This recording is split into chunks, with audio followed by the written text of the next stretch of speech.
Bonjour à tous et bienvenue pour une nouvelle émission de 100% en Quintet. Samedi, c'est le Temple du Trot, l'hippodrome de Paris-Vincennes qui tiendra le haut de l'affiche pour un programme très intéressant avec plusieurs épreuves de groupe. Des bons chevaux seront alignés tout au long de cette journée. Et le Quintet Plus est d'un niveau très intéressant. Il s'agit du prix du Quercy, une course B disputée au trot attelé, réservée à des chevaux âgés de 6 à 10 ans inclus qui n'ont pas gagné la somme de 500 000 euros. Il y aura un recul de 25 mètres à 285 000 euros. 14 compétiteurs vont s'affronter dans cette édition. 10 vont s'élancer du premier échelon et 4 concurrents auront la lourde tâche de rendre 25 mètres. Voilà, on a planté le décor de ce prix du Quercy, 75 000 euros d'allocation, 2850 mètres à parcourir. Le départ est prévu, comme tous les samedis, aux alentours de 15h15. Je vous propose maintenant de regarder les partants de cette épreuve sous forme de tableau, avec dans cette première partie les 10 concurrents qui vont s'élancer du premier échelon. Gaspard de Brion est le moins riche, mais certainement pas le moins doué, mais c'est un cheval qui rentre et qui aura d'autres objectifs prochainement. Émeraude de Bède et 4 est à racheter. Les Gants du Lupin effectuent lui aussi une grande rentrée. Ça paraît compliqué de lui accorder du crédit. Gamble River est en forme mais n'a pas une grande marge. Esperanzo, le numéro 5, est un cheval qui avait montré de la qualité, mais après des problèmes de santé, il a besoin de rassurer, donc il est difficile de savoir où il en est. Et on a des très bonnes chances ensuite avec Goéland d'Aufort qui fait partie des plus jeunes. Pharrell Seven, le penseur de Jean-Michel Bazir, qui est à racheter. El Santo au fort avec Christian Bijon qui sera à son sulky. Et les deux plus riches du premier échelon, ce seront des 8 ans, le 9 Emiliano Zapata et le numéro 10 Sigal Mélois. Les deux vont rester ferrés, donc ça paraît peut-être un petit peu plus compliqué. On va regarder la deuxième partie du tableau avec notamment les concurrents des 25 mètres. On peut s'apercevoir que le 11 Élite de Giel est en pleine forme, mais contrairement à ses dernières sorties, elle va devoir rendre la distance, mais on sait qu'elle sait finir très vite ses parcours. Et voilà, de Muse fait toujours bien sur la fraîcheur. Carnaval du Vivier, le 13 est le doyen de cette épreuve. Il n'a peut-être plus une grande marge à ce niveau, mais c'est un entraînement toujours redoutable. Et le plus riche de cette épreuve, c'est Dexter Château, le 14, troisième atout de la famille Bijon, qui sera confié pour l'occasion à Eric Raffin. Voilà, on a planté le décor, on a regardé le tableau des partants. Il est l'heure maintenant de s'intéresser à notre première rubrique, le papier.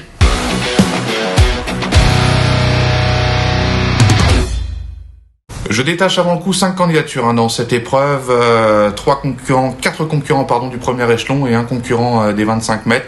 On va débuter cette revue d'effectifs avec le numéro 6, c'est Goéland d'Aufort qui sera mon favori, un pensionnaire de Christian Bijon qui est vraiment impressionnant depuis le début de l'année.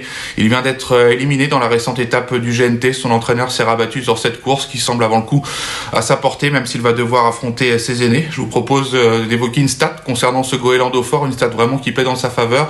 C'est lorsqu'il évolue déféré des 4 pieds, il y a été 18 fois dans sa carrière. Il compte 9 victoires et 4 places, soit 72% de réussite dans cette configuration.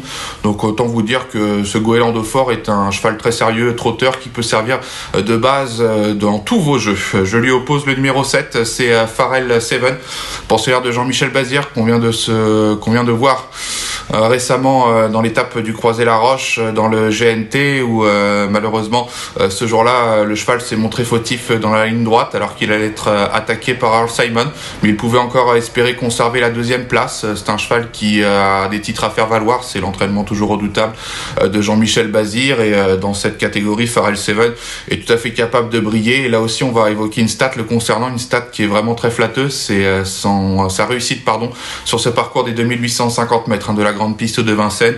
Il y a couru à 5 reprises pour 2 victoires et 3 podiums, donc tout simplement 100% de réussite dans les 3 premiers sur ce parcours. Pharrell Seven offre également beaucoup de garanties. En troisième position de ma sélection vient le numéro 11, c'est Élite de Giel, une jument présentée par Jean-Luc Dersoir, qui sera confiée à David Thomas. Cette Élite de Giel est une valeur sûre au niveau des Quintet Plus. C'est une jument qui est actuellement très bien et qui possède une redoutable pointe de vitesse finale. Je vous propose de la revoir en action lors de sa plus récente sortie. C'était le 3 juin sur l'hippodrome de Vincennes à l'occasion du prix Pythia. Et ce jour-là, vous allez voir que Élite de Giel va réaliser une drôle de performance pour venir prendre la 3e place. Elle est quasiment dernière à l'entrée de la ligne droite. Elle va tirer tout en dehors et va regagner un terrain considérable pour venir subtiliser la 3e place tout à la fin, preuve de sa bonne condition physique. On peut voir également sur ces images Gamble River qui allait se classer 6e, qui allait mettre un petit peu de temps à pouvoir s'extirper dans la phase finale et qui est venu terminer 6e tout près des premiers. Donc cette performance était bonne. Pour en revenir revenir à Élite de Giel. Elle va devoir cette fois-ci rendre la distance, mais il n'y a pas beaucoup de partants et il risque d'y avoir du train. Il y aura forcément un wagon qui va la ramener et même si elle est encore un petit peu loin dans le tournant final, sa redoutable pointe de vitesse finale peut lui permettre de venir disputer les belles places. Pour la victoire, ça sera un petit peu plus compliqué. En quatrième position de ma sélection vient le numéro 8, c'est El Santo au fort. Je tente un petit coup de poker. C'est vrai que sur ses meilleurs titres, ce penseur de Christian Bijon détient une toute première chance. Maintenant, il est peut-être un petit peu moins tranchant depuis le début de l'année. Mais ce qui me plaît pour cette course, c'est qu'on l'a toujours vu quasiment depuis le début de l'année être plaqué aux antérieurs et déféré des postérieurs. Et cette fois-ci, il sera totalement déféré des quatre pieds. Il jouit d'un bon engagement en tête. C'est un entraînement habile. El Santo au fort, même s'il a besoin de rassurer. Moi, je pense que déféré des quatre pieds, il peut tout à fait espérer accrocher une place à Bellecote. Mon cinquième choix parmi ses priorités de cette épreuve sera le numéro 2, Emeraude de Baie. C'est un petit coup de poker.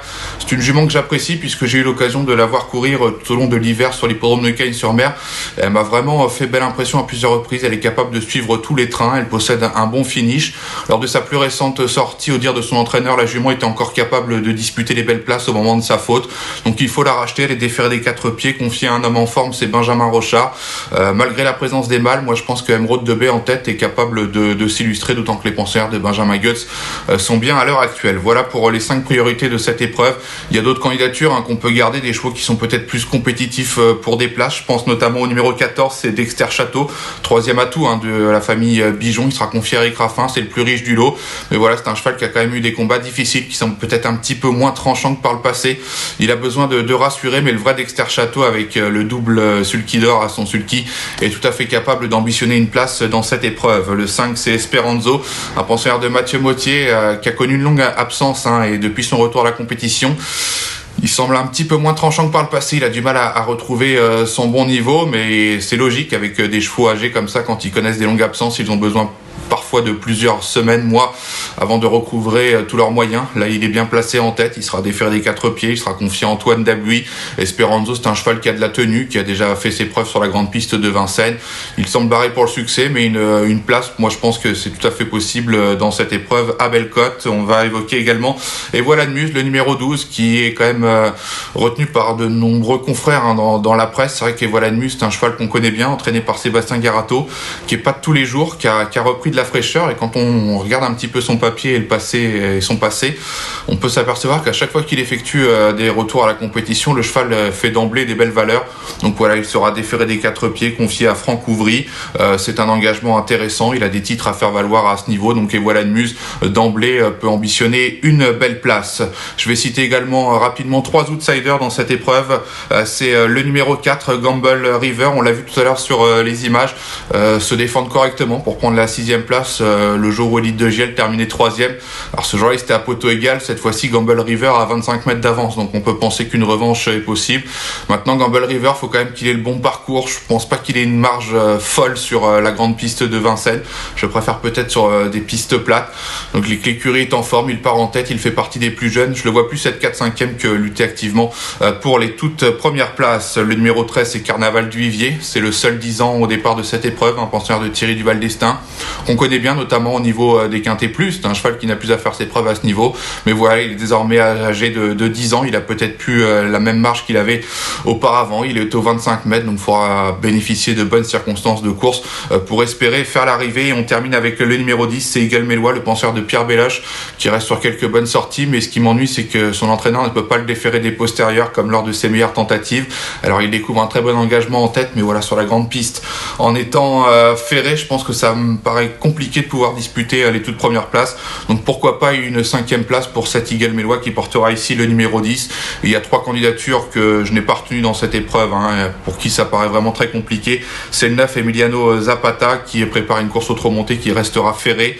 C'est le cas du numéro 1, Gaspard de Brion, le penseur de Mathieu Abrivard, aura un bon programme cet été. Il reste ferré pour cette rentrée, il va manquer de compétition. Et puis le numéro 3, c'est Les Grands du Lupin, un pensionnaire de Jean-Paul Marmion qui n'a pas encore été revu depuis le début de l'année et qui devrait lui aussi logiquement avoir besoin de cette course. Voilà, on a étudié les forces en présence de ce prix du Quercy qui servira de support au Quintet Plus. Il est l'heure maintenant d'évoquer notre prono.